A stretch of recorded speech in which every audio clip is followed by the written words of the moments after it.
ብዙ ጊዜ እዚህ አይነት ነገሮች ሲደጋገሙብህ የምትለማመደው የስሜት ማመጣጠን ትናለ። ከዛ በተረፈ እንደ ዜጋ ደግሞ መከልከሉ ተገቢ አይደለም። ወደፊትም አለበቂ ምክንያት መከልከል ተገቢ አይደለም። ይሄን ደግሞ የሚመለከተው ክፍል ሊያስብበት ይገባል። ምክንያቱም እንደ ዜጋ አንድ ሰው በመብቱ የሚሰማው ነገር ለማድረግ እንደ ማንኛውም ሙዚቀኛ ሙዚቃችን ለማቅረብ ተገቢውን ፈቃድ ሊሰጠን ይገባል። ለቀደመ ሁኔታም የተጠየቅነው ይቅርታ የለም። ብዙ ኪሳራዎች ነበሩ። ምናልባት ሞራል ጋር ያልደረሱ ሊሆኑ ይችላሉ፣ ግን ብዙዎችን በማቴሪያል ጎድተዋል። ይህ ደግሞ ተገቢ አይደለም።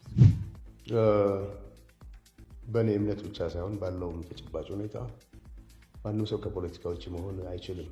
ሁለተኛ ፖለቲካዊ ጉዳይ ማንሳት ደግሞ እንደ ኮነን የሚታይ ነገር መሆን የለበትም። ሁላችንም ጉዟችን አንድ እንደመሆኑ መጠን ኢኮኖሚያዊ፣ ፖለቲካዊ፣ ማህበራዊ ጉዳይ እንደ ዜጋ ይመለከታል። በእነዚህ ጉዳዮች ዙሪያ ማተኮርና ማድረግ መለመድና መበረታታት ያለበት ነው ብዬ አምናለሁ። ከዚህ አንጻር ነው ያደረግኩት።